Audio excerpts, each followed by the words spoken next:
Knicks family, what's poppin'? It's your boy. And everybody's happy and excited in the chat today, this afternoon, because the Knicks came away with a nice victory over the Portland Trailblazers. They got redemption, ladies and gentlemen. They got redemption.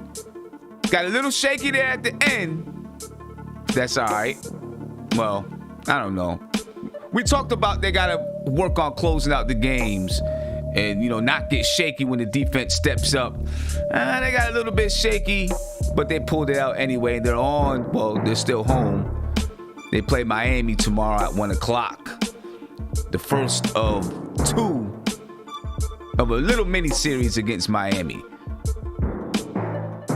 Damian Lillard came in hurt, ladies and gentlemen, but he still had 29 points and 9 assists, along with 4 rebounds. And Nets Cantor had 13 points and 11 rebounds for the Portland Trailblazers. Robert Covington, he had 13 points and 10 rebounds. Off the bench, Anthony Simons had 12 points. Gary Trent Jr., he had 19 points and 6 rebounds. That was about it for the Portland Trailblazers. Carmelo Anthony didn't do too much. He only had 2 points. He didn't surpass Oscar Robinson today.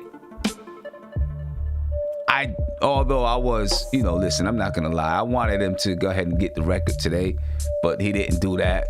But still, big shout out to Carmelo Anthony anyway. As for the Knicks were led by Julius Randle with 22 points. He had 11 rebounds, 4 assists. Shot well from the field. He only had 1 turnover today. This might be the first game all season he had less than 2 turnovers. Got to give him that. Elfrid Payton had 22 points and 7 rebounds, 4 assists. So I know the Elfrid Payton haters are mad right now. But we got Julito in the chat, so I'm going to just say give him the max right now.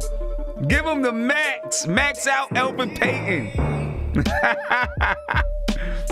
Alec Burks had 16 points. RJ Barrett looked real smooth today. He had 18 points, 7 rebounds, 3 assists. Reggie Bullock had 10 points. Emmanuel Quickly had 12 points. The Knicks won the game 110-99, and they had good, even scoring. We talked about it in the pregame that they had to have scoring in double digits from more than just 2 players or 3 players. We needed to have 4 or 5 players in double digits, and they did that today against the Portland Trailblazers. So this is a really good win for the Knicks. They improved to 11-13 on the season. And yeah, let's get into it, man. Tony, talk to me, man. How you feel about the game? Impressive win. We did our thing, man. The only concern was our scoring drought down the stretch. I'm sure some people are gonna question the rotation. I think when he put Payton back in, I think he was trying to increase the lead, which we ended up doing at that particular time. We just got into that drought late, which almost killed us. But other than that, man, great all-around game. I think I called it earlier with Burks. I think he was the not the standout guy, but like the X factor. And if he can continue doing that, I think we'll be all right. Yeah, I think what Thibodeau was trying to do when he brought Payton back in, because he brought Payton back in and as well as Mitchell Robinson. I think he was just trying to match what Portland was doing, because they brought Damian Lillard back early and whoever else they brought back early. I think he was trying to match that. And then towards the end of the game, when he brought Quickly in, he brought him in because he's a good free throw shooter, right? Figuring that Portland was going to try to foul down the stretch. So he wanted to have Quickly in the game. Andy? Yeah, like Tony said, I'm happy about the win, but that Tibbs, substitution at that point looked really shaky, and I was like, the dude just pulled up for a 3-pointer and made it, and he's going to the bench, and I'm like, wow, that he had balls to do it, because if we would go like 2 3-pointers down, he would be on the hot seat next game. Right. Yeah, but to be true, it's exactly like you said. I think Elfrid played versus Damian Lillard a little bit better defense because he was closer to him. I think Dame was, had to have a little bit more respect versus Elf on the defensive end than on Quickly. So I think that was the idea that Tibbs was having, and the rest was like you just said, right? Quickly was, put into the game at the very end for the free throws, in case they were fouling him. So right. A great win. I'm happy we didn't collapse. So yeah, that's what I'm saying. I mean, we had chances to collapse, or Portland had chances to do some things, but they missed those 3-point shots. Yeah. And they were probably tired. After being on a 6-game road trip, they like, all right, I'm cool with leaving out of here 3-3. Let's go home. You know what I'm saying? It's hard. That's tough. Yeah, go ahead, Tone. Credit us for getting those rebounds. Credit us for getting those rebounds. You know what I mean? Right. That was the most crucial thing. Yeah, no doubt. Yeah. Divine? Oh, we can't hear you, Divine. We can't hear you, man. We can't hear you. You hear me now? Yep, there we go. My bad. My life. Salute to the panel and chat and everybody. Good win, man. Hard, good defensive game from one end to the other. You know me. We playing the defense game, first one to 100 wins, basically, when our defense is playing what they do. That was a good win, man. Everybody battled. That stat, Han got an Alpha Payton. Anytime he scored 5 buckets or more, the Knicks 8-2. They 10-2 now. 9-2. Yeah, 9-2. Yeah. I mean, yep, you got to give it to him, man. They played a good game, man. Mitchell Robinson battled in his cannon down there. Alex Burke, like Anthony Crow was saying, stepped his game up. So all around good win. 11-13, man. I take that, bro. That's what's up. 500 team, like I predicted. Yeah, man. 11-13. 11-13. And listen, I said earlier, I said last night or Thursday night and earlier today that I thought Elfrid Payton was ready to go on one of those mini stretches where he plays really good for 4 or 5 games, 6 games. Then we'll see what happens after that. This is game 2 of it. We'll see if he continues to play this way. I think one of the keys for Payton to continue to score is to not shoot that little floater in the lane. Just go all the way to the rim. Yeah. Right? Just go to the rim. He right. He can get up there because when he shoots the little floater, he's short. Just go all the way to the rim. You know what I mean? Steph, what do you think? I thought it was a big win for us. RJ Barrett, man, his floor game is just tight. It's not even his scoring, and he can score on all 3 levels, but just his entire floor game, his feel for the game, his basketball IQ, you could just see it in the game. And he doesn't need to force it, he's not forcing it. At the end of the game, doesn't look like much, 18 points, 7 rebounds, 3, 4 assists right in the flow of the game. So I really like the way he's developing. Was Rivers hurt today? Was he available? He played in the first half. He played. Coach said. He did. I don't even remember. Wow. Yeah, he played in the first half. I mean, but I think that second unit looked so herky-jerky in the first half. I was like, yo, get these guys out of here, man, because they look bad. They look bad. They was all over the place. I was like, what is going on right now? They just look bad. You know what I'm saying? So I think he just decided to give him not play him in the second half. Cut the rotation down. Like we talked about in pregame, Payton, when he's aggressive, we're a better team. And he didn't even have to. I mean, we did need 20, but I mean, going forward, I don't know if we need 20 points out of him every game. It would be great, but we do need him to be aggressive. He was pushing the pace a little bit down the court when he was bringing the ball down, getting in the lane. That's what we need, that type of aggressiveness. I think this roster is not optimized yet. If we, out of Rivers, Bullock, Barrett, any of those that's not really being consistent, if we can just get 2 of those guys to be consistent, we're a different team. Yeah. So if we don't make changes, we just need 2 out of those guys to just be consistent. Bullock, I think, had 10 points. He hit some good shots for us. But I think that's what we were expecting from him from the beginning, just to be consistent and hit the open shot. Yeah. That's all I got. Good win for us. Kev? Go ahead, Kev. I know you're excited, man. Normally you get out here, you steaming, you got steam coming from your head, you know what I'm saying? Man, I enjoyed this game. Salute to the chat. Salute to my brothers and sister on the panel here. Yeah, man, that was that was. I'm over the moon with this win. The reason why is because the attention to defense was incredible tonight. I mean, yeah, Lillard, hit a few shots and everything, and Ross hit a few shots, and Trent as well. But overall, their defensive intensity was really good tonight. I saw Bullock, block a few shots and everything. I was like, whoa, he came off with that. And to Stephanie's point about Barrett, his jumper is looking, his short jumper is looking really, fluid. It's like that's starting to be automatic, all the time and everything.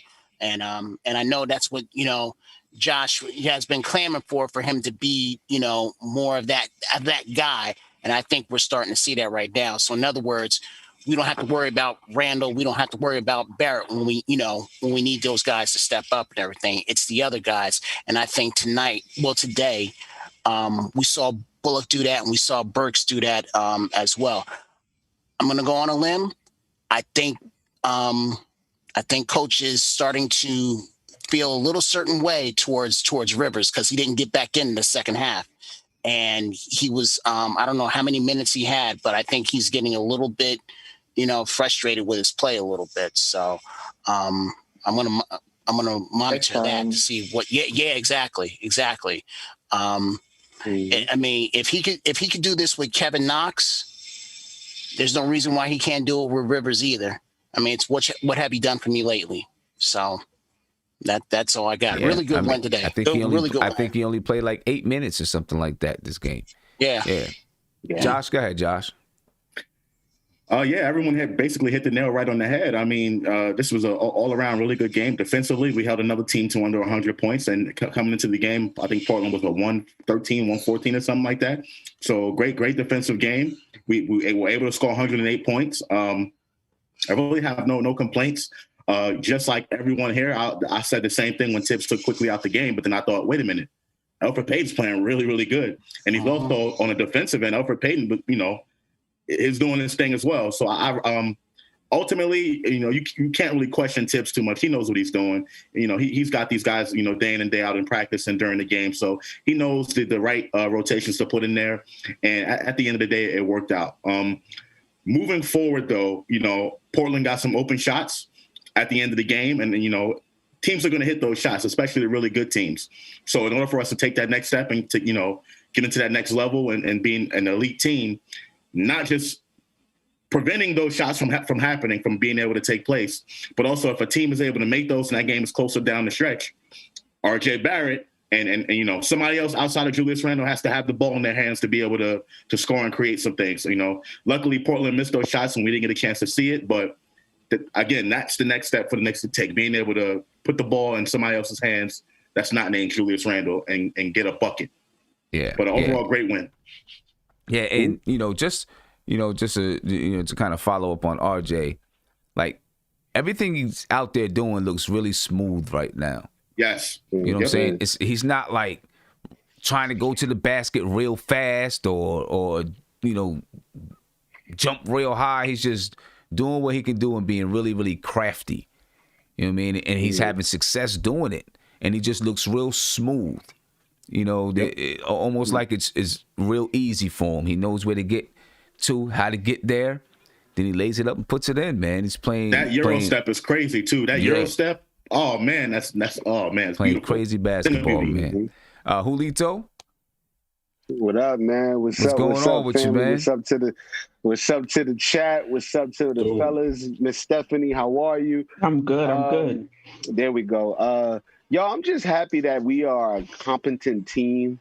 We are playing with confidence. We are protecting home court, which is going to matter when it comes down to those, those games that tells us if we're making the playoffs or the play-in. it's going to matter when we come home, and especially because we're going on this streak of some really good home games. These are the games we're supposed to win, man. And I love the fact that I feel like for the last few years, right, we've always said, all right, we got dogs and yo, y'all not coming to the Knicks to Madison Square and doing the bottle flip games and all that. But then we never really would follow through. I feel like this team is that team. It's like, all right, we may not shoot well. We may not have 3 all-stars like most teams have, but what we do have is guys who are going to dive on the floor for each other. They're going to pick each other up when they're down. They're going to play basketball. And this, it starts with our orchestrator, who is Tibbs, and then it trickles on down from there. First off, Elfrid Payton needs to just admit that that's his burner account. That's number one. You talking about on Twitter? On Twitter? You know what I'm saying? Elfrid Payton needs to admit that's his burner account, and then thank the fans because we put the fire up under him. You know what I'm saying? Right. What I didn't like about what Julius did at the end, and this is the end. Yo, who would have thought we would find maybe one thing to say bad about Julius after the year we had with him. He just didn't let my boy RJ get that last 2 points, man, for to get 20 tonight, man. I'm like, and you saw Julius walk over to Theo, was like, God damn, I needed that 20-point game because he would have got the free throws. And if that's all we're complaining about with our Knicks and I've been a fan 10 plus years, probably 20. If that's all we're complaining about, man, come on, man. Right. Like we look good. And IQ, man, we all talked about it. We were in the Twitter chat talking about when Tibbs took them out. I saw what Tibbs was doing. He was matching Elfrid up with Damian Lillard. So when Dame came in, so did Peyton.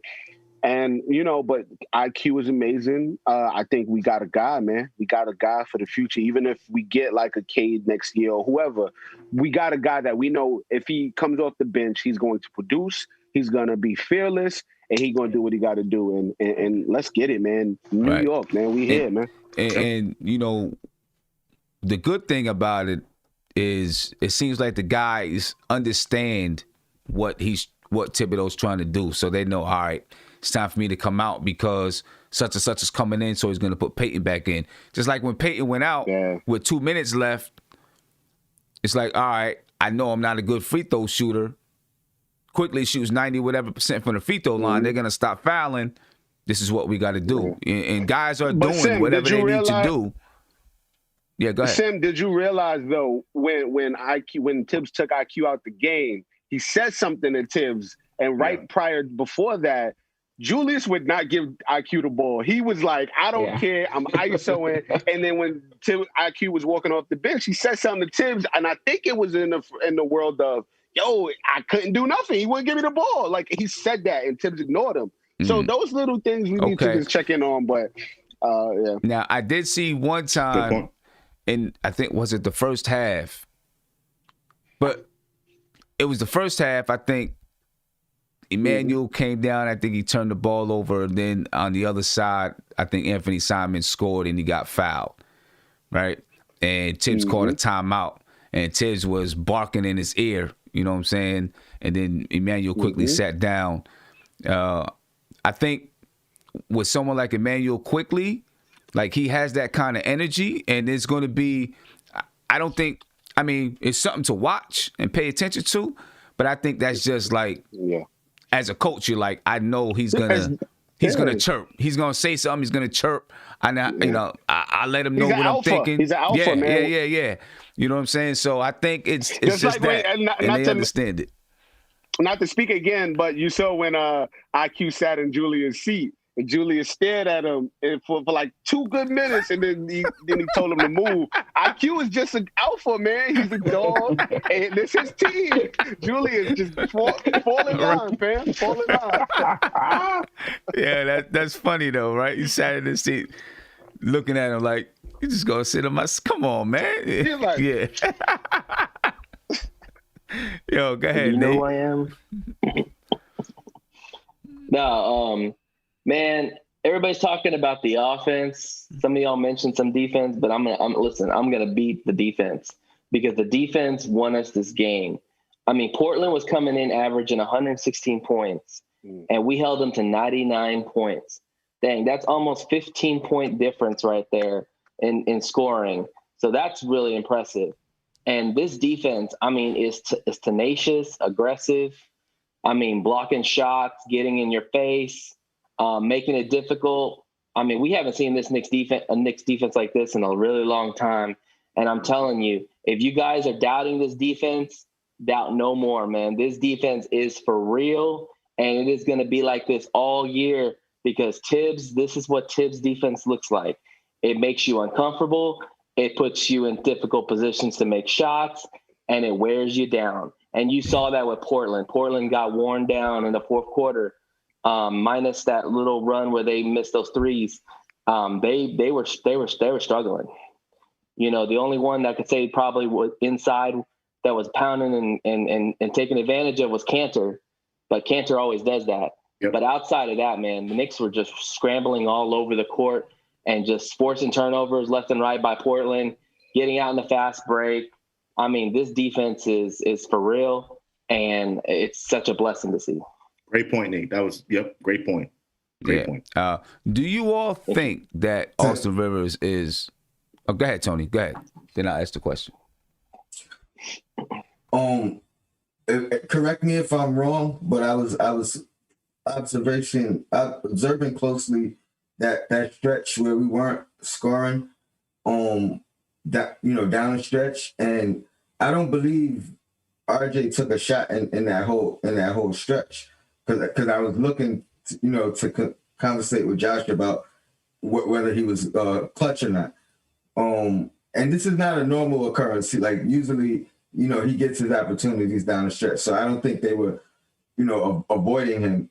But am I wrong? Did you guys notice that? I'm not even sure.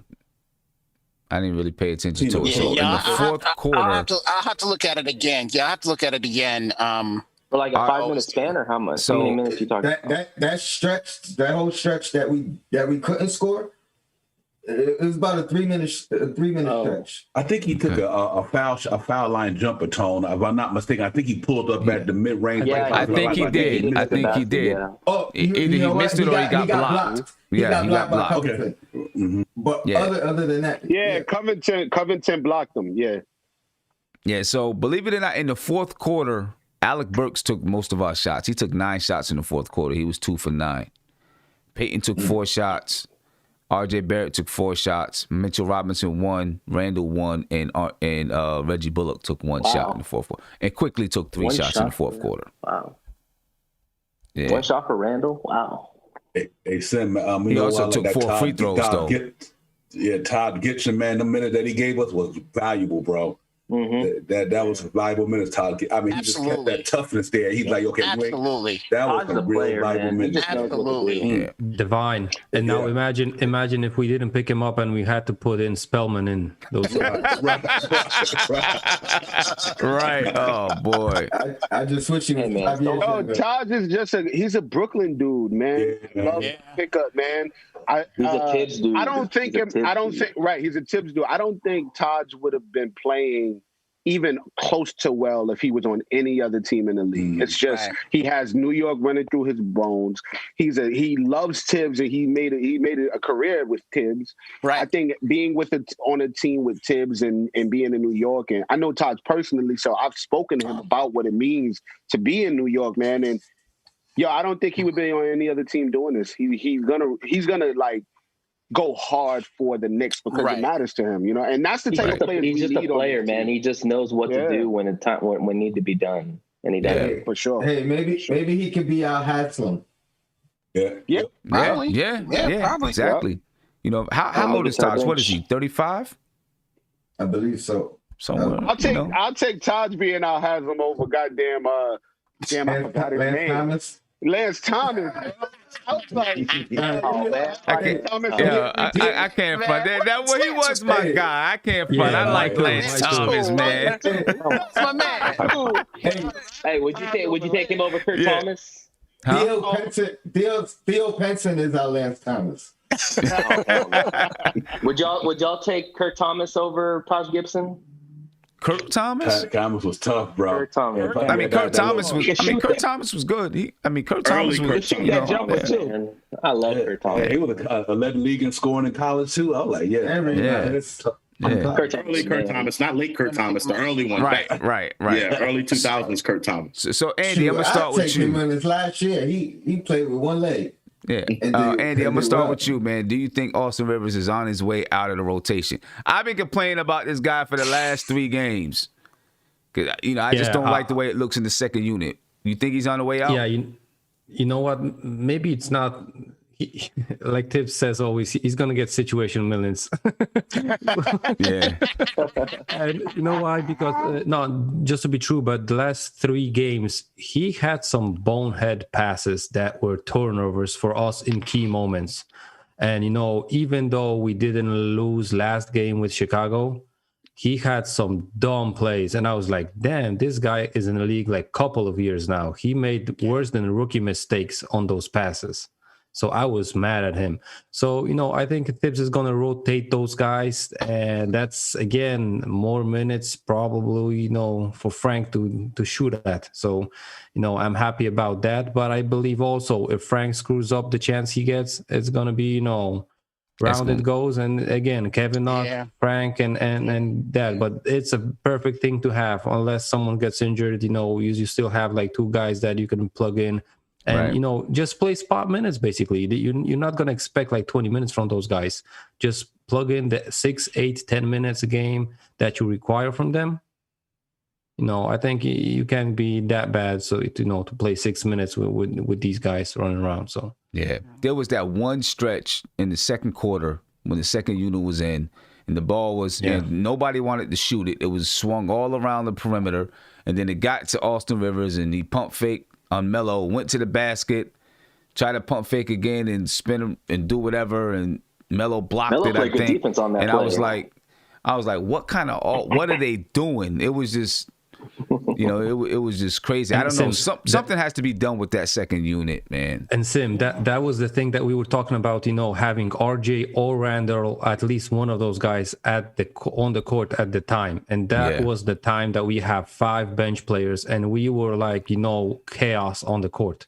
So that's why, you can't go with that rotation like that. So I think Tibbs is going to notice it really soon, unless he's going to putting the ball in IQ's hands and letting him pass up a little bit to Burks and taking those shots. But that's not going to be a consistent thing. Well, didn't they put Bullock in the second team in this game? Yeah, that's the first time I see that. Yep. That was lovely, man. I've been wanting that all season. Move him to that. Yeah. Man, best coaching job I've seen Tibbs do since he been in Knicks was today.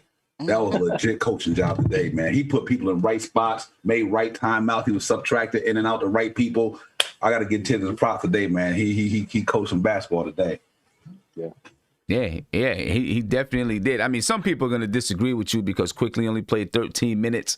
So, people are going to, I've seen people in the chat like, I'm getting tired of Tibbs, or Tibbs is wearing thin on the players. Crazy.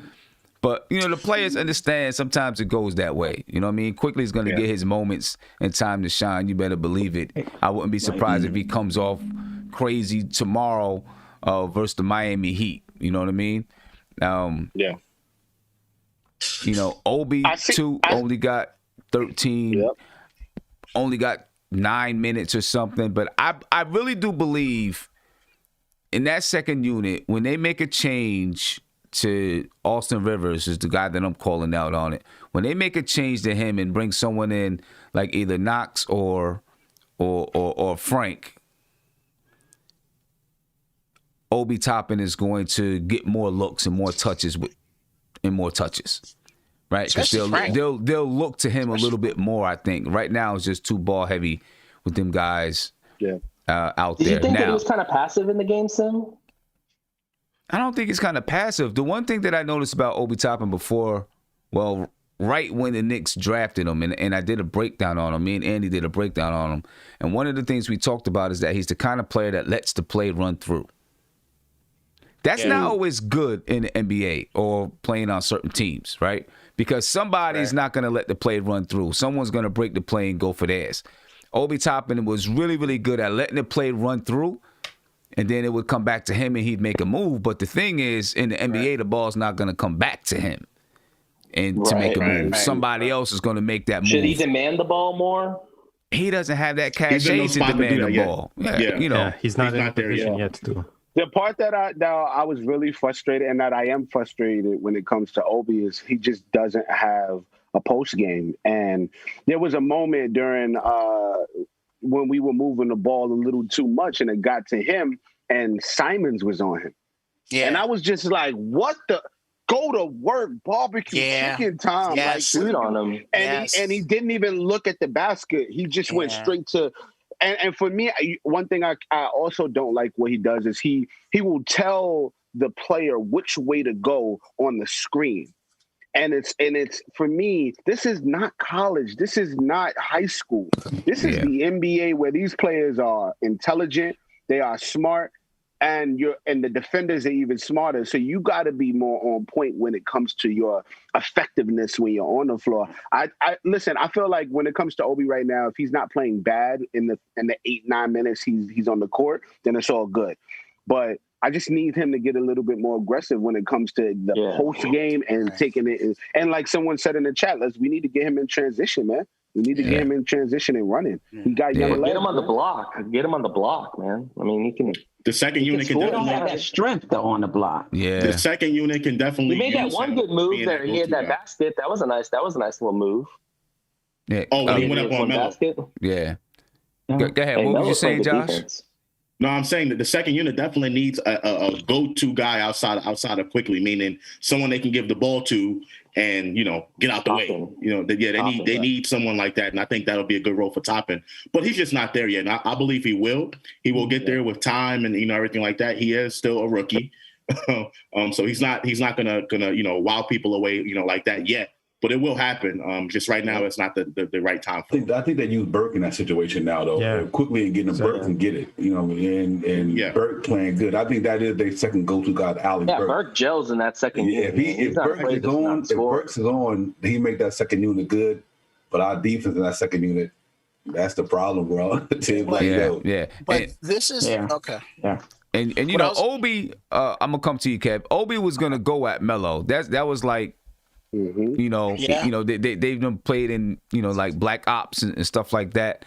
You know what I mean? You get in front. You have somebody that you look up to in front of you. You're gonna go at them because you want to try to prove to them that I could score on you too. You know what I'm saying? So he was gonna do that, but hopefully the rest of his game comes around. I think it will. It's gonna take some time, as we can see, though. Yeah. You know what I mean? Kev, go ahead, man. He's playing behind an all-star. It's tough, man.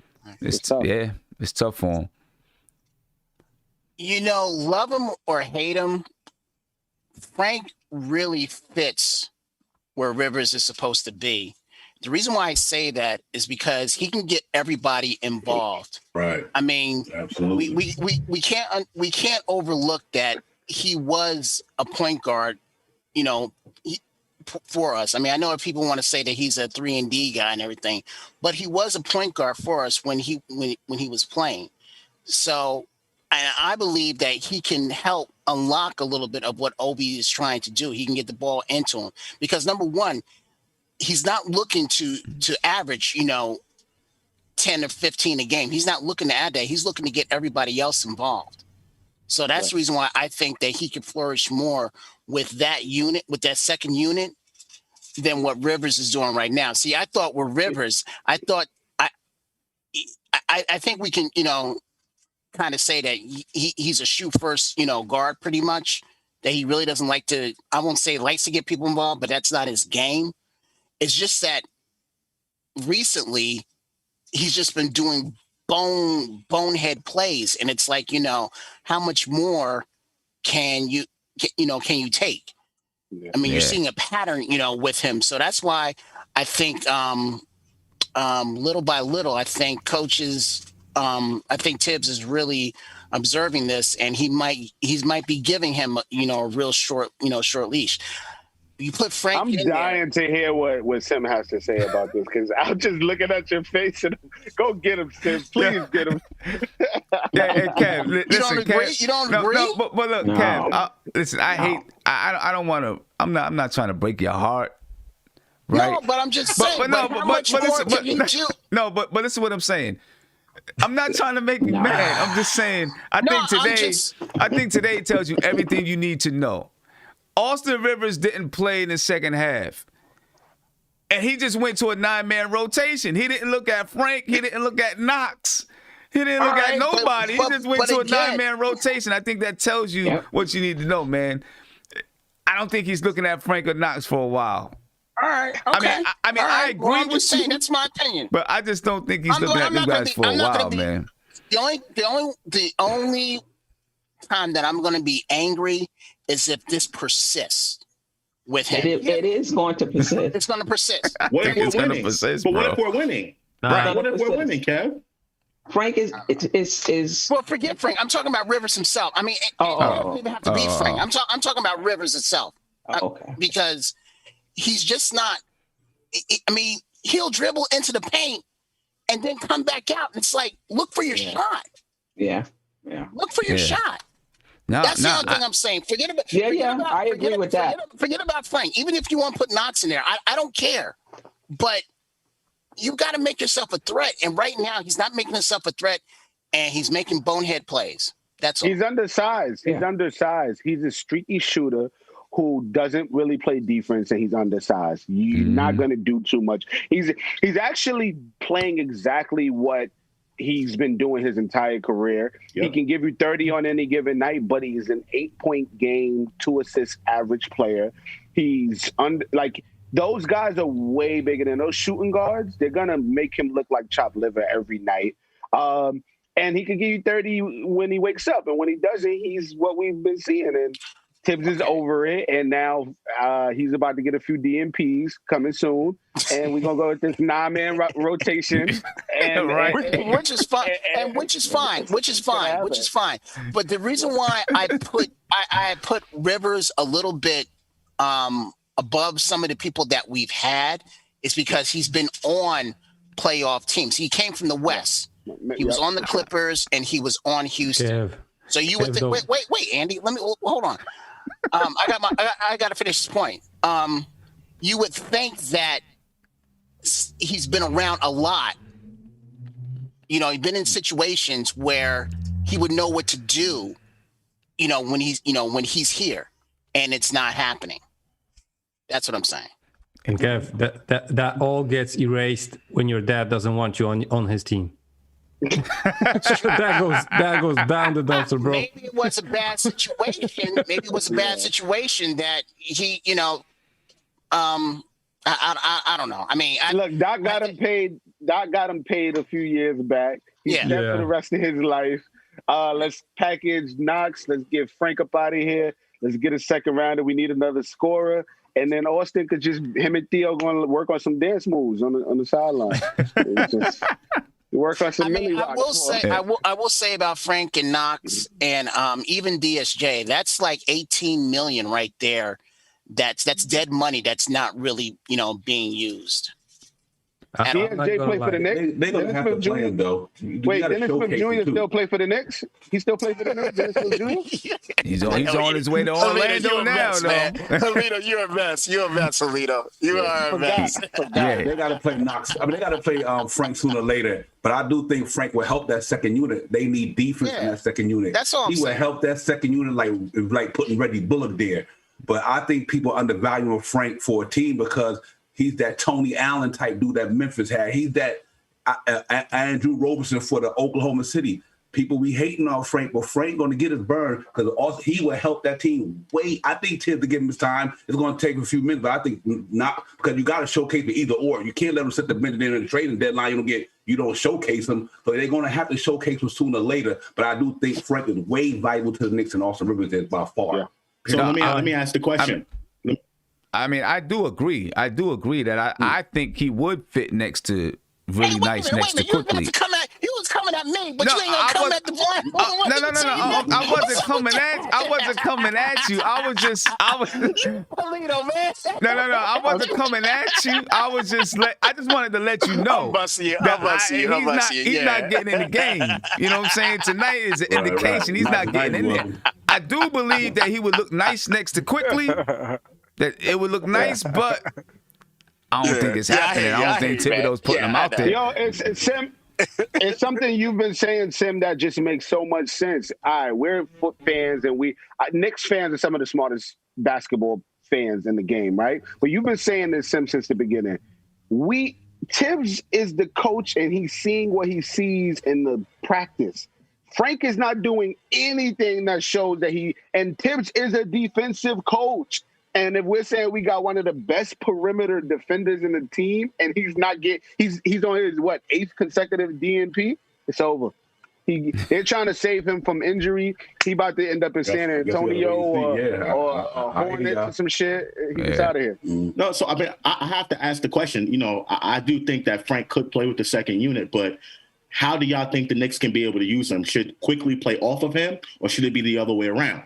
So that we got to think about who's going to have the ball in the hands? Who's going to be the point guard per se? I think he back up Bullock. If Knox is not getting no burn, then back him up at the 3. He's 6'11" with a 7-foot wingspan. 6'6", I meant to say, he got a long wingspan. I would 3-and-D Frank. 3-and-D. That's what he's been doing good this year and last year under Mike Miller. Frank was shooting 40% from 3 since Mike Miller took over that team. This year, he came into he was knocking down over 40% from his threes. Oh, 55. Actually, 55. Right, that's what I'm saying. Y'all, I mean, the dude is a 3-and-D. He's better than anybody on that team when it comes to 3-and-D other than maybe Bullock. So why is he not playing? I think That's what I'm saying. There's a reason he's not playing. But I got 2 theories for that. I think he said next, it's a situational thing. I'm not saying that he's going to start. He got to be permanent, but it is situational. And with Austin Rivers going out, this might be his situation now because everybody had their situation. You know what? Frank might be next man up. He might be playing today because he just came off the injury. They didn't need him.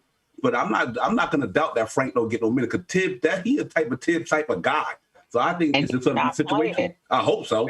I could Devon, but what is it based off of when you say he's gonna get playing time because he literally has not played but the first 2 games. I think what I said is when he started the season, Frank was playing. He got hurt.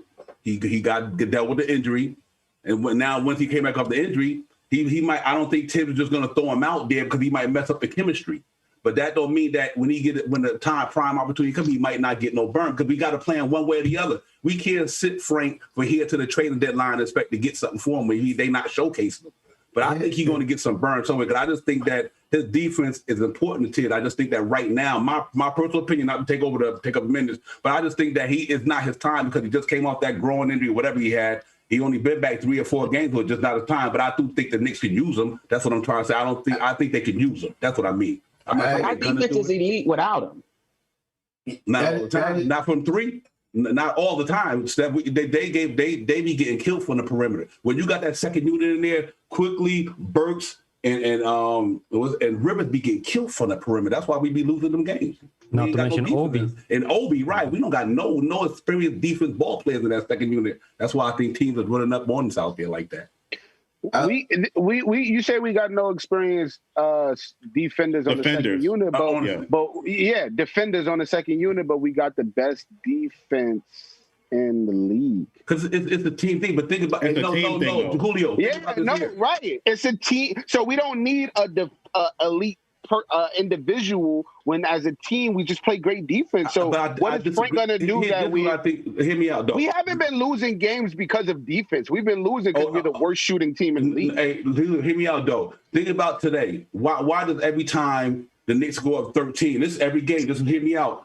When that second unit give up all the points, what do we do? He shut the game down. Just like today, he put all them experienced veterans back. We got 4 good defenders in our starting lineup. We don't got no good defenders in the second. No, he puts Julius Randle back in the game. And then Julius Randle allows us to score baskets. It has nothing to do with defense. I disagree. The first unit doesn't do much for us because Reggie Bullock doesn't score a point and neither does Mitchell Robinson. But he goes to Julius Randle when we're down 14. It's not about the defense. We're going to play good defense whoever we put out there. Frank could cook us. Frank is not gonna hurt no, not at all. Not at all. Yeah, Not at all. yeah. I'm not even I Frank. said you've been giving up comebacks all year long. That's why Tibbs pulls them fast. He pulls them fast because they be giving up leads. We was up 11. They got down to 5. He pulled them all. Last 15, couple of games, they get up a big lead. That second unit coming unexperienced. No, only other known as Noel. Them cats they not experienced when it comes to that NBA. That's why he pulled Obi quick. He'll pull Knox quick. He'll pull anybody who don't play defense. He pull them quick because they coming back giving up them leads. And that's the reason why we in the situation we in. So I do think it's a team thing. But still, if you don't got good defenders, that means your team got to even go harder. I think that second unit is lack defense other than Nerlens Noel. That's the only cat in that second unit. And I know we all watch every game like I watch them. Them cats be giving up leads like crazy because they unexperienced. That's my point. Let me get to Andy and then Tony. Go ahead, Andy. Yeah, I'm just going to throw out a conspiracy theory. I don't think you ever heard about this, but I'm just thinking, because, people talk so much about Frank and he's not playing, right? He's back from injury. I saw that knee. It's heavily taped. Still heavily taped from those, even from Chicago, there was a photo shoot and it was heavily taped. But aside from that, maybe I'm reaching too far, but what if they think that they're going to sign 2 max free agents and they're going to need the salary that Frank has, right? But they want him to remain on the team. So they devaluating him just to resign him really cheap for a long time because he's really young. And the same thing might go on with Knox, but Knox has at least 1 more year, right? Frank is an expiring contract basically after this, right? So they might, show Frank that he's going to be, down the bench.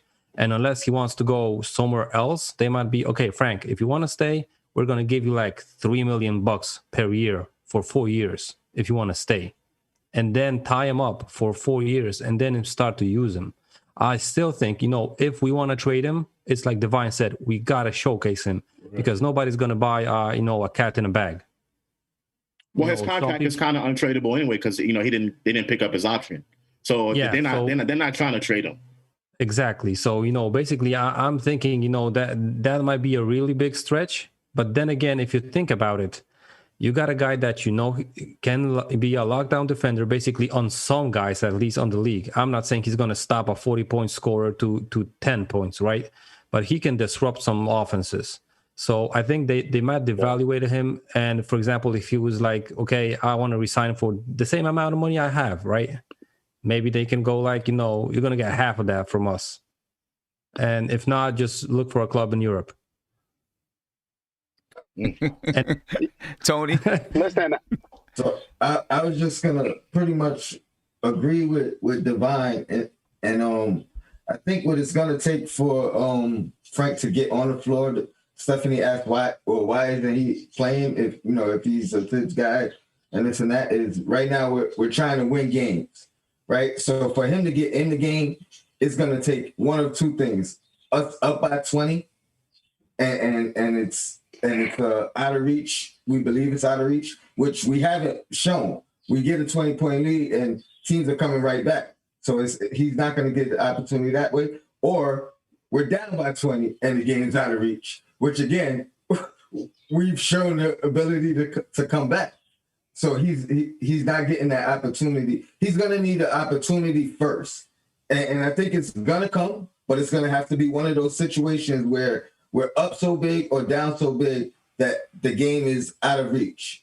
Or Tony, when any other scenario for Frank getting minutes, even at the point guard, which I think he's sooner going to get minutes at the small forward or the other guard position. I think if he has also a chance now with DSJ being in the bubble, I think he has a chance if other IQ gets injured. Basically Alfred. If Alfred got injured. He would, knock on wood, of course. But if he would get injured, I think Frank would get minutes on the court. Because I don't see, Tibbs using IQ and Burks or Rivers at the point guard for the whole game. I don't see that happening. Because we saw that in one game that, Burks was playing the point guard, and that didn't work out for us well. And as far as Rivers, we've already noticed his leash has gotten shorter and shorter over the last probably 5 or 6 games. So it's inevitable. Like he's not, if he's not producing, which he hasn't been, he's going to be the next one to get the didn't play coach. At least the chance. At least the chance. And I do believe Frank is the next guy up on the rotation. We've seen it all year long. Everybody has gotten at least the opportunity. Dennis Smith had early. Frank had early. Knox had early. Rivers, as soon as he came back, got his shot. And we've seen people's leash get shorter and shorter from not producing. And we've seen everybody get a fair chance when they're not producing. We've seen Knox go for a stretch of games, not produce. All right, now you're out the rotation. We've seen the same. Well, Frank got hurt, but it's a trend with our coach Tibbs, and I think he's being fair. So I think the next step. I think Frank is the next guy to get his second chance, and then potentially Knox. And I think that's the way. Yeah, he's top on the waiver wire for sure. Yeah, still a long season to go, so we got a lot of time. Yeah. Again, if you're just joining us, ladies and gentlemen, the Knicks just beat the Portland Trailblazers to win their second in a row. I think they're tied for sixth in the Eastern Conference, which is a good place to be because if you're in that sixth spot, you don't even have to play in to get into the playoffs. And the Knicks shot 50% from the field. They shot 43.3% from three. Portland shot 41.6% from the field. They shot 36% from three. The Knicks out-rebounded Portland 51-41. The Knicks had 20 assists. Portland only had 15. The Knicks actually, they killed Portland in the paint 50-28. And the Knicks actually won the fast break battle. They had 11 fast break points today to Portland's 5. Surprising. Wow. Really surprising, right? But that was good defense, Sam. Them forcing turnovers, them forcing Portland to give up the ball, and then that ball was just thrown down the court immediately. So that was a defensive thing that caused them, them fast break points to happen. Yeah, exactly. And they were getting more tips. They got a lot of deflections today. That's something I've been saying that they really got to do. Just get more deflections. Even if you don't get the ball, get those deflections because it causes the offense to think a little bit before they make the pass, right? Because they're like, oh, they might deflect it. They might get a steal. You get a lot of deflections, it's going to turn into steals, sooner or later. So nice win by the Knicks today, but they can't celebrate too much because they play the Miami Heat tomorrow. What's your take on the Miami Heat? I'm going to start with you, Tony.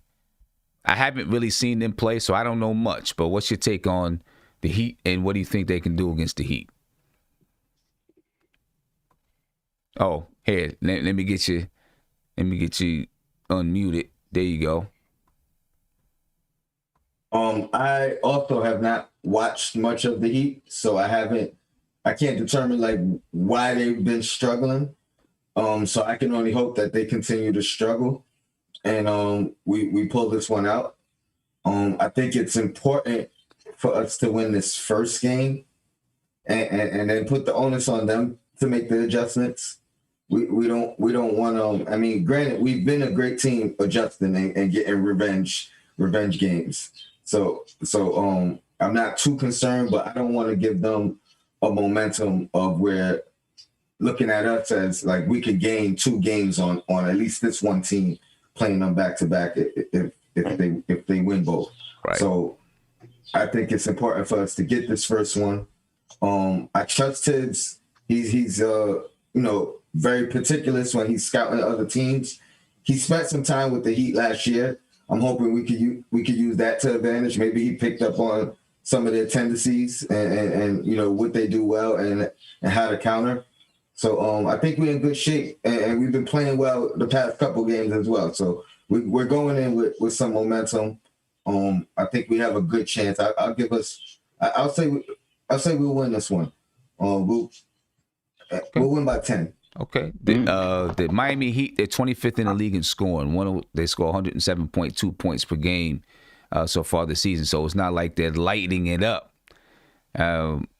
We should fare well against them. Julito, what do you think? Miami. Oh man, I think it's gonna be a great win for us tomorrow.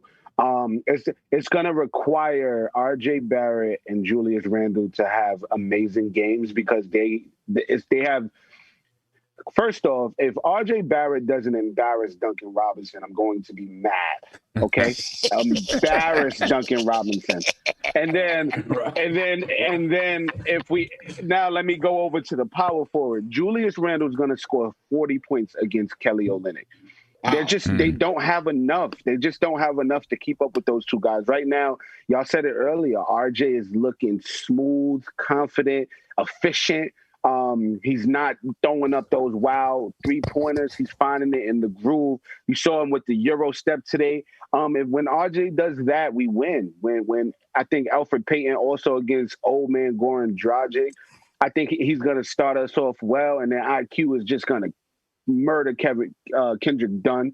I think tomorrow we just have to hold out. Like, we got to let Bam Adebayo do his thing, but we got to contain him as much as possible, and then keep Jimmy Butler out of the paint, man. Make Jimmy Butler a shooter tomorrow and live or die by Jimmy Butler threes. If we do that, I think the Knicks are gonna have a really great win tomorrow, and that's really we'll be 12-13 after we win that game, and that's just. The sky's the limit after that, man. We are 6 in the East right now. If the playoffs started, we'd be going up against the Nets. And with our defense and how horribly, defensively they are, man, come on, man. Let's keep this going. Let's stay in this playoff. We're not getting up out of the playoffs. That's right what now. I'm saying. That's what I'm saying. We need to stay in that. Just stay in the playoffs, man. That's it. Josh. So, interesting stat on Miami. They are number 1 in the NBA in turnovers. They turn it over 17 times a game. So, what that means is that it depends on what kind of Knicks team shows up. If we get the same Knicks team that we got tonight, the intensity, the defensive rotations, guys, working and forcing those turnovers, then we shouldn't have a problem with Miami Heat tomorrow. But we've seen times where the Knicks are kind of lackadaisical on defense, and, they can give up some easy buckets. Miami still has, a closer. They got Jimmy Butler, and we're still trying to find ours. I mean, if it's not Julius Randle already. But I expect the Knicks to have no problem tomorrow. But, again, it just depends on what Knicks team shows up. If we get the defensive intensity, we'll win. No problem. All right, Divine, let me ask you this. And I'm going to come to Divine, Steph, Kevin, Nate. Do you think that the Knicks, when they play a team a second time, if they lost the first time, they play better? They seem to be more focused. Obviously, they've had a chance to, really look at the team and go over a game plan. I mean, they go over a game plan the first time, but they just seem to be more focused if they play them the second time after they lost. How do they bring that into playing against Miami, right? They've played a bunch of back-to-backs already this season. This should be okay for them. Since it's an early game, they can go home, they can rest, and then, be ready to play tomorrow. The game is at the same time tomorrow. But do you think, the Knicks play better when they play the team once, and will that impact this game since this is the first time we've seen Miami? Yeah, that's a great point. I think, usually, like you said, when you play a team the first time and you play them again, you kind of know their tendencies. You get the whatever mistakes you made the first time, you can correct them the second time. But this game, I think it's going to be different because you don't know what they got, so it's harder to me. When you play somebody you don't know what they're doing, it's going to be harder to compare to somebody who already know what they're doing, so you can make your adjustments. But this is one of the games where the fruit don't fall far from the tree. Pat Riley, Jeff Van Gundy, Tom Thibodeau. Knicks and Miami play that same type of basketball, low scoring stuff, where they got some good 3-point shooters out there. But so it's going to be one of the type of games. But I think the Knicks are going to go in there and do what they got to do. I think the key for the game tomorrow is that our second unit got to show up. Defensively, they got to show up, because when Duncan Robinson and Tyler, you got to remember Tyler Hero and Jimmy Butler's back, Miami will be in that 4th or 5th up there in the 6th. I guarantee you that. They ain't staying down there. They were in the Eastern Conference Finals last year. Them and Toronto about to make their moves. So we got to be careful, because I think they going to be there. That's why I think if Toronto and Miami probably be 5th and 6th, or we might be 7th. Hopefully we stay there. But this is one of the games where, Miami trying to get on track. You know what I mean? And everybody's bunched up in that little area where you're 1 or 2 games away from each other. So it's going to be, they coming in to compete. But I think that if our second unit defense can hold up and play some ball for our first unit, then I think the Knicks will come out there with a win for sure. And I am going to pick them to win, but I'm just a guarantee. And I would say our second unit, them young guys got to play some defense tomorrow, and I think we'll pull it out. Steph? Yeah, to piggyback off of what Devon is saying, I think it's going to be a dogfight with Miami. I don't think it's going to be an easy game. They play that slow down pace. They're probably not ranked. I don't know where they rank defensively, but it doesn't matter. They're going to bring it tomorrow because they're looking to move up in the standings. They're not looking at the Knicks as a team that they can't beat. So they coming in here feeling to get on track, basically. So they coming in here, they trying to get two, right? Mm-hmm. Tyler Hero is playing a point this year. So they got that 3 points shooting right from the start. So Peyton has to be on point, and in terms of staying up in him and making it difficult for him to get that shot off. Bam Adebayo is playing very, very well. I saw him play against the Nets. He put up like 40. When he's rolling, it's gonna be tough. So, but Mitch, I think he could do it, but. Bam is one of the multi-cat players, not just scoring and rebound. He could step out. He could shoot the three. He could take it off the dribble. He could pass. A lot of times they run the offense through him, right? So I think Mitch has to be on point. And then you got Butler, who's just coming back off of an injury. His it's not always the stats with Butler in terms of the impact that he has on that Miami team, right? So I think it's going to be hard for RJ if Butler is on him. I think Randall, trust me, he probably will be trapped, double teamed, and what have you. So the Knicks are going to have to be able to adjust, and that's Tibbs to be able to adjust. So I think it's going to be a dogfight. I think we're going to get one of the two. Yeah. And that's why this game was so important. I think we're going to get one of the two as well. I want to get the first one, and then that gives us the chance to go 2-0 against them. You know what I mean? So I think this first one is important. Kev? Well, I'm going to go out on a limb. I think we could take both of them. I really we knew you was about to say that. We knew that was coming.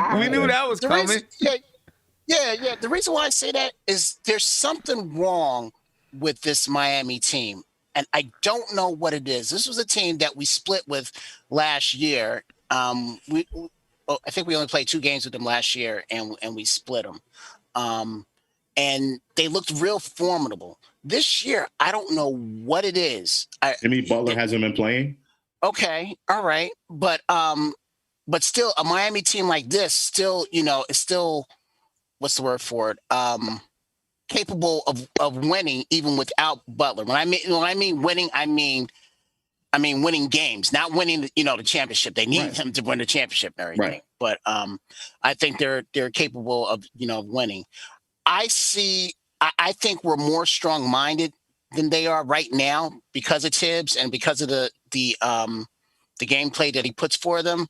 The matchup that I want to see, and Stephanie kind of said something about it. I want to see Mitch against Abayu. I want to see that one.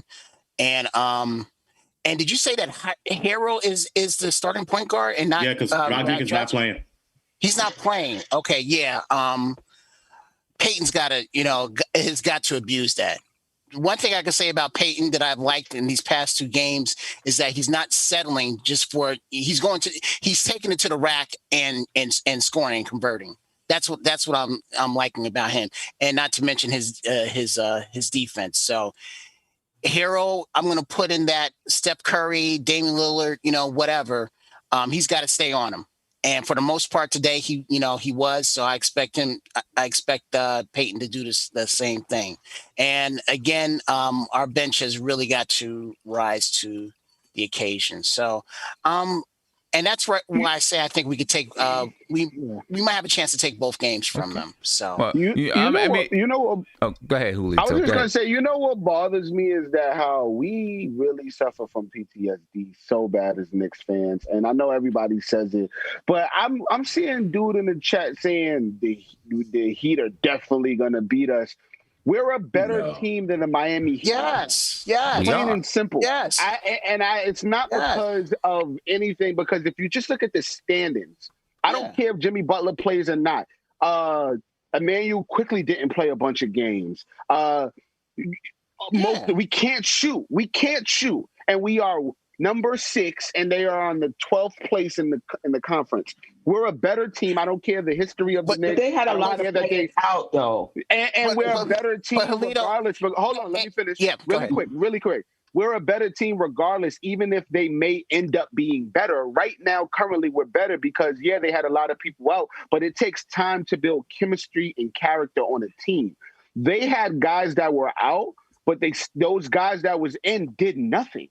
Bam Adebayo just got a max contract and did nothing. Yeah, he's been, because I say doing nothing. I don't care about empty stats. If you're not helping your team win, you are not doing well. But it takes more than one person to help you win. Right. It takes more than one. No. I mean, Hero was out for games. They had a lot of people out at different points. At one point, they barely had enough people to field the team. Because that was the COVID protocol. But at the end of the day, I'm speaking solely on the people that are saying Miami Heat is better than the Knicks. They're just not. They're not a better team than us. Not for this year. Exactly. We're one of the best defensive teams in the league, which defense wins games. Regardless, as you can see, we're 11-13, and we can't shoot the ball worth a crap. But if we have shooters, and if we're playing the defense we win, we're beating them by 20 tomorrow. That's just how it's going to go. And I don't think the Knicks are in any position to say that we're definitely going to beat anybody. We're not in that. We too up and down. We're not. But looking at the team that we're playing against, that's all I'm saying, Kev. Look at the team we're playing against. We only won 3 more games than the Miami Heat. Y'all can't be serious. We only won 3 more games than the Miami Heat. We won 11. That ain't nothing. Miami Heat gonna be up there in the 5th. I guaranteed you that. How? They in the 12th place like this. It's only 2 wins to put you up in 6. But Divine, I'm not taking anything away from them. I mean, I'm just saying that it seems like there's something wrong. But I'm saying for this, but I'm saying for this game, I'm saying for this game and then the next game, I think we can take both games. Oh, I agree with you. I think we're going to win both of them. I think we're going to win both of them. We beat with a healthy Milwaukee Bucks with the best player in the early in the season before they had their. They're the same team. All they did was add Drew Holiday. Drew Holiday. They're playing better now than they were early in the season. Well, we smoked them by 40. We smoked them. Let's see the next time around. Let's see the next. You know what? Honestly, trust. I want us to win, but I think we need to. Wait, Kev. We also beat the Boston Celtics, who have everybody, including they had a Kemba Walker, and we beat them by 20.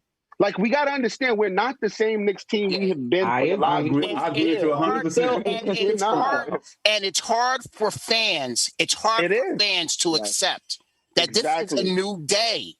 Yes. I agree. We all agree with you, but reality got to set in sooner or later. You know what I mean? Listen, I think the Knicks. I predicted when they hired Tom Thibodeau, I predicted the Knicks to go to the playoff because I think he would have took that team last year to the playoff. But them boys, Jimmy Butler, and them was in the Eastern Conference Finals. The finals. They were in the finals. They were in the finals. Right, they were in these finals. I'm not So what I'm trying to say is they had massive injuries, dude, just like we did. Like any other team have injuries. But I think we have beaten these both of these. We could beat them both of the game, but make no mistake. Pat Riley's gonna have them boys up there when it's 72 games. Miami Heat gonna be up there. I agree totally. It's just that right now, I think that we're a better team right now. Okay, I'll give you that. I'll agree with you on that. I'll agree with you on that. All I was saying was we're a better team, and to say that we are definitely gonna lose, and maybe I'm putting my energy towards our panel and not to where it was directed to the comments. To the chat. Oh, okay. Homie said he's willing to bet the house that we losing tomorrow. Crazy. I don't need. Correct. Well, look, the Miami Heat, they're 3-7 in the last 10 games. Now, they did just beat Washington. You know, they scored 122 points against Washington, but they lost to Washington the game before that. They just played 2 games against Washington in a row. They lost the first one. Your team right now could beat Washington. Sim, your team you coach right now could beat They Washington. probably could.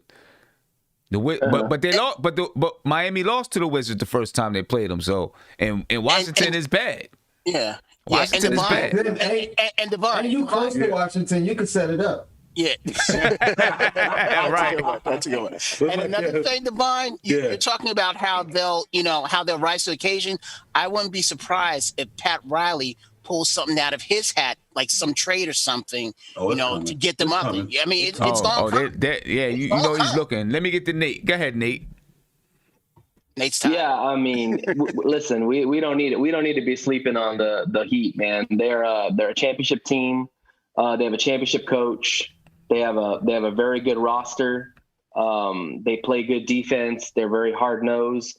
In some ways, they're kind of similar to us as the makeup. This is going to be a grind out, a hard fought game, and I think the Knicks will prevail because I think that Barrett and Randall will shine when it matters the most. But it's going to be tough. Crappy not, man. I mean, the Heat are for real. Yes, they've had a lot of injuries. Yes, they've had a lot of issues going on. But Spoelstra's teams always play hard and they always grind out. And the Knicks better be on their P's and Q's, especially on 3-point defense. Yes. Because you get Duncan Robinson gets off, Hero can get off. Yes. I mean, you've got dudes that Olynyk can get off, right? You've got guys that can shoot. Then you got Bam Adebayo inside that can just terrorize Mitch. So this team is not to be reckoned with. Period. Yeah, I agree with you. Let's hear from Tom Thibodeau. This is what Tom Thibodeau had to say after the game today. Take a listen. Before the game, you're telling us how Peyton has set the tone for you guys, particularly defensively. But the way that he's breaking down the paint offensively, how has that really helped you? I mean, the points in the paint differential today, 50-28. Well, it's huge, and I think it's one of his strengths. I think his size is problematic, and it puts pressure on the defense. And if you can force the defense to collapse, it'll create easy scoring opportunities for us, whether it be his scoring or the shots that you get off of it. And oftentimes it also leads to second shots. So when he's pushing the ball and he's getting into the paint, it creates havoc. And then he has the responsibility of making the proper rim read once he gets there, and he's done that. And then you got to chase, Lillard around for, through a million screens, and he did it on that end. And you can't overlook what Mitch was doing as well. He gave us great effort, and that's not an easy task. So we had a lot of guys step up. It was a good team win for us. Big Popper music. Hey, Tom, just the team as a whole in the fourth quarter, I think worth maybe 6 turnovers. Just kind of what you guys did, getting the ball out of Lillard's hands at times and turning them over as much as you did. I'm sorry. Just saying in the fourth quarter, you guys as a team, I think forced 6 turnovers, and also the job you guys did getting someone other than Lillard to shoot much of the time. Yeah, well, Lillard is, he puts so much pressure on you, and you have to be active with your hands, but it's your feet really. Your hands aid you, but your feet, and it can't be where you can't lock your feet at any point. So if you're blitzing, it's got to be a running trap. If if it's a handoff, you have something different on that, and then it's tied with 5 guys together, and you got to get in early. But because of the way they shoot the 3, you got to also fire out and cover that line. So it requires multiple effort, and I thought in the second half we were better at that, but our ball pressure was a lot better in the second half. Mark Berman, New York Post. Hey, Tom, are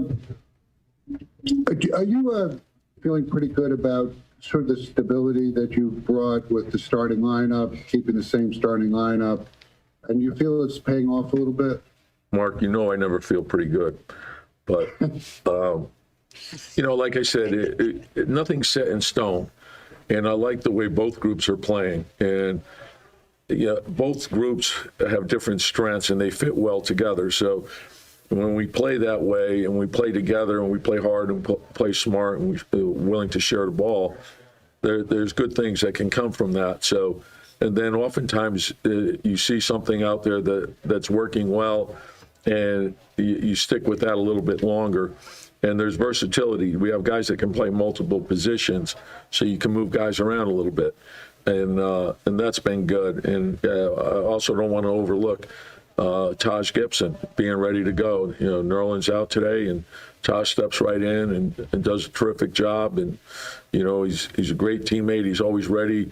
And when he's not playing, he adds so much to practice, and he keeps everyone united and working hard. So his contributions to the team, all those guys who aren't playing much, we can't overlook that. It's a critical part of the team. Ian Begley, SNY. Tom, if I could sneak two in. One, how did you think quickly handled the traps from Portland, particularly early on? And then the second one would be I think he had a 3 and then a steal, and then Alfred comes in. Was that mainly defense that you were looking for there? What was the thought there? Yeah, pretty much. You know, I like the way Alfred was going. I thought quick. Obviously, they were trying to get the ball out of his hands, and the same thing with RJ. And I thought we did a good job. Anytime you get 2 on the ball, that's what you want, and it forces rotation. And then it's on us to make the right play and to get the ball out of the trap quickly and make the second pass. And when we did that, I thought we got high percentage shots. I thought we made 13 threes, I believe, today. And so that's a positive for us. Steph Bondi, Daily News.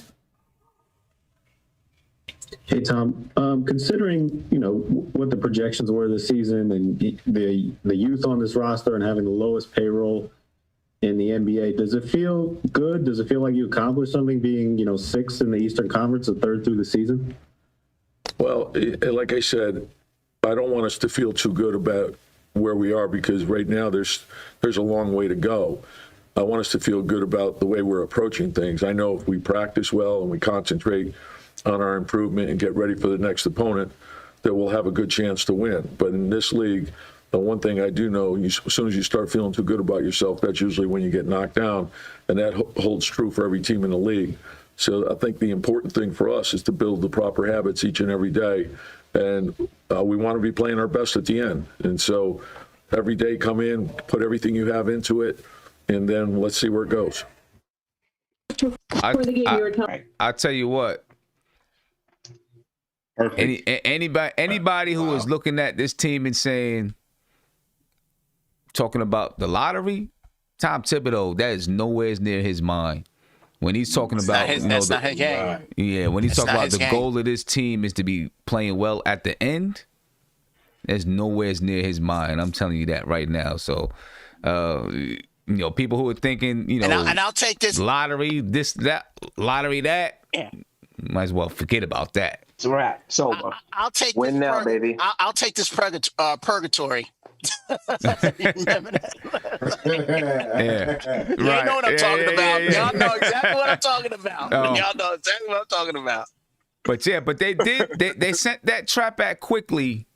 As soon as he got in the game, they tried to trap him, get the ball out. He did a good job. You know, he was a little bit maybe shaky, but he did a good job finding the person who was open. Just what he did. Find the person that's open. You got 2 guys coming at you. You find the guy in the middle, get him the ball, and just like he found Taj Gibson in the middle, Taj Gibson kicked it out the open 3. That's how you break it. You don't have to dribble through it. Hey, you don't have to try to. You don't have to try to split the trap. Nothing like that. All you got to do is find the open guy. And once he realizes that that's happening, when he realizes that that's happening, he'll be able to see it coming towards him and make that pass before they even get to him. And now they really got the defense scrambling, because now they have to stop coming forward and go back to try to cover up. You know what I'm saying? So he did a good job handling it today. He did a really good job. Yeah. Any other comments on Coach Tips? Doing that more, Tim. They probably will. Go ahead, Tony. Well, the one thing I love is what I was asking for all year. You know, like hover around 500. You know, improve, and like he said, play your best at the end. You know what I mean? Get that chemistry going, but you gotta hover and fight until you get to the point where everything comes natural. You know, there's no more learning plays and learning players. you hit your stride at the end, and hopefully we do that, and we may be able to get into the playoffs and win a series, playing your best coming into the playoffs. I agree. Yeah. The other thing I would add, what Tibbs was saying, is he's focusing on the approach. Uh-huh. So they're asking him about being in the 60s. He's not focused on that. He's focusing on this is how you approach the game. You approach it in a consistent manner, and wherever you end up, that's where you end up. And like he said, hopefully by the end of the game, the end of the year, you're playing your best basketball. So don't get caught up in the stats. Don't get caught up in the standings. Approach the game the same way each time. Yeah. One thing also too, I'll add that with Tibbs is that when he talks, I believe him. Right. Other coaches, I would think like, man, you're just a car salesman. You're just trying to sell me something that I don't believe. But like whatever he says, like when he says like nothing is set in stone, anything can be changed. I believe him. I believe that's who he is as a coach. He's going to tell you the truth of what he's going to do, and that's it. And I respect him for that because he's being transparent with everybody by saying, listen, anything could change. Right now, I like our two lineups. They both bring strengths and weaknesses that we need to work on. All that, like he's being honest. This is how he truly feels right now about the Knicks. Yeah. You know what's scary? You know what's scary about that, Slim? We got that great home schedule coming up. Like 7 home games or something like that. Yeah. Man, if we get these next 8 or 9 games in our favor, and knowing that we going into the trading deadline, like Josh said, we one piece, one talent away. We already right now. Buyers. Yeah, we already ready right now for the 6 seed with the talent we got. Can you imagine if we pull off that one player to replace, put Reggie Bullock in the second unit, and we got that star in that first unit? Well, I don't care if it's Oladipo, Levine, whoever. Man, Knicks gonna be a problem with that. Well, last year around this time, we were 11-29. Now we are 11-13. Wow. That's crazy. Right there. I just want to say, to piggyback off the point about Thibodeau not worrying about the lottery and the draft and everything like that. I think as Knicks fans, we need to stop worrying about that and worrying about the Dallas pick and what pick we're going to get. Because you can find talent later in the draft. We did it quickly. We did it. And Miami and San Antonio do it all the time. Exactly. The most important thing will take care of itself.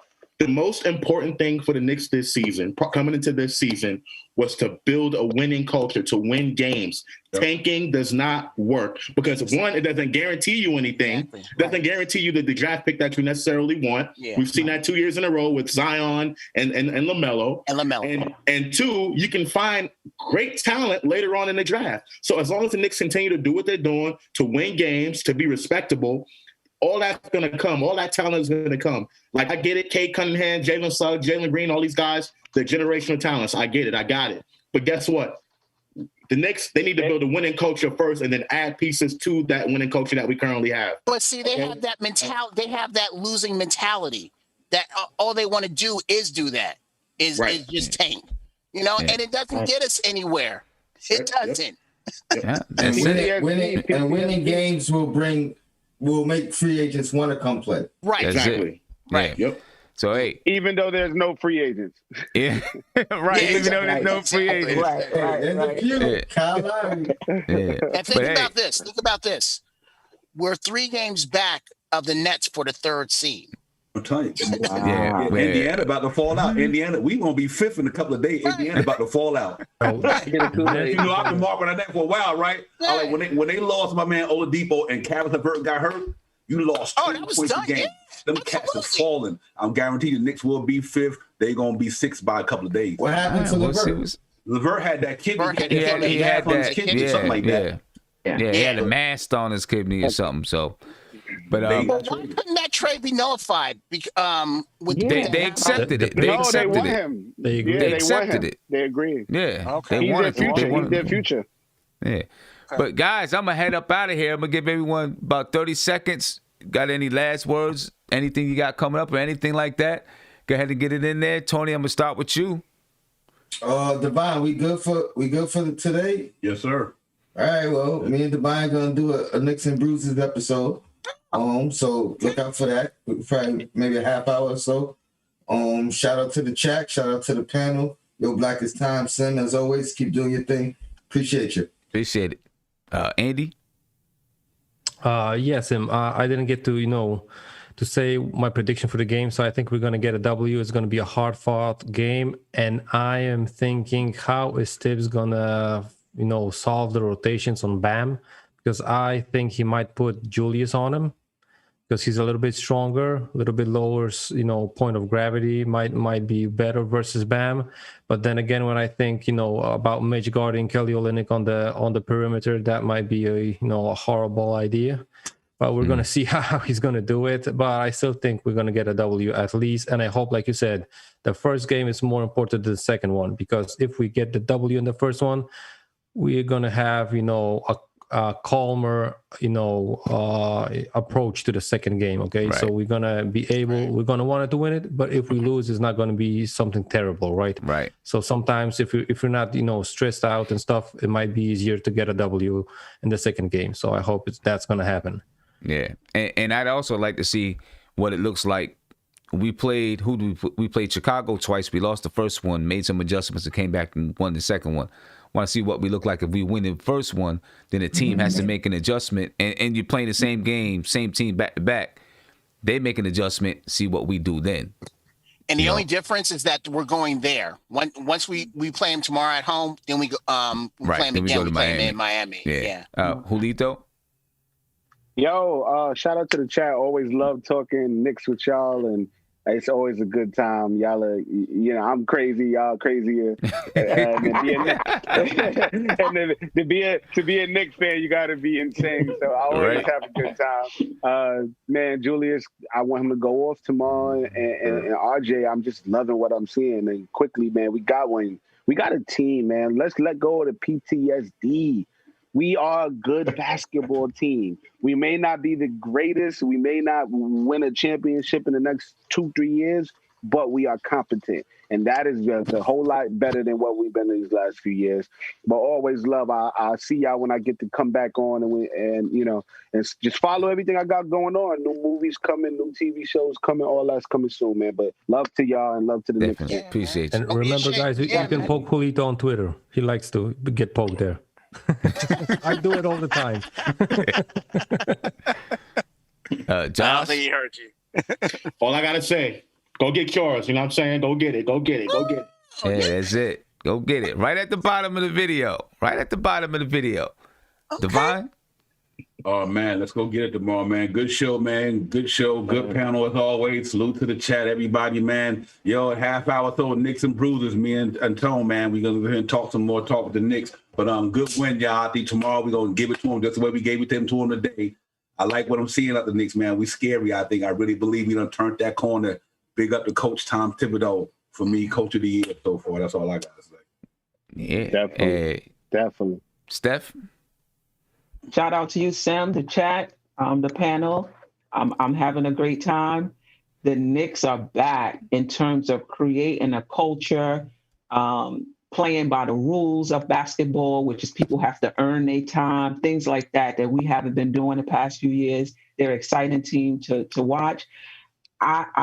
I also believe we turned the corner, but I'm really hoping Peyton has turned the corner, because if he can stay aggressive like this, my emotions. Yeah, we're a better team. And if Bullock has just hit 4 out of 10 of his open shots, I think we're a different team. So I'm excited, looking forward to the game tomorrow. I think we're gonna get the first one. Yeah, Kev. Well, the brothership connection is fueling up, and we're gonna take this tomorrow and then fly down to sunny Miami. That's all I'm looking forward to, getting these 2 games. I think Knicks fans have got to realize that this is not a mirage. This is real. We are a real team. We are everything from the management to the coaching staff to our players to an extent. Everything is real. So you're going to have to just get on board. If you're not going to get on board, you're going to keep trolling, go right ahead. But we're not stopping for nobody. We're trending up finally. I can say that this year we are trending up. All right. And like I said, I'm just enjoying the ride right now. Yeah, just enjoying the ride. And even if we fall short of the play-in or whatever, I'm just enjoying the ride because we're seeing now competent basketball being played. So shout out to my crew and shout out to the chat. Julito, thanks for gracing us with your presence. I can't wait to see you again. Always love. Right. Always love, man. Yep, absolutely. Absolutely. All right. And Nate. Save the best for last. All right, then close it out.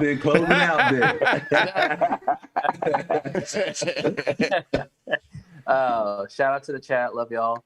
I mean, basically, just keep on winning, play good Knicks defense, and let the chips fall where they fall. That's it. All right, ladies and gentlemen. Let Dallas keep losing. And let Dallas keep losing. That's right. That's what I'm talking about. I'm a fan I'm a fan of anybody that's going against the Mavericks. So let's go Warriors. Yeah, right. Exactly. Let's go. I did a good job with that trade, right? So I did a good job with that trade. Yeah, people call me Steve Mills. Steve Mills. All right, ladies and gentlemen, I appreciate you guys. Make sure you catch me tomorrow. I'll be on tomorrow about 12 o'clock again as we do the game preview. And I'll catch you guys tomorrow. Spread love, ladies and gentlemen. Out of here.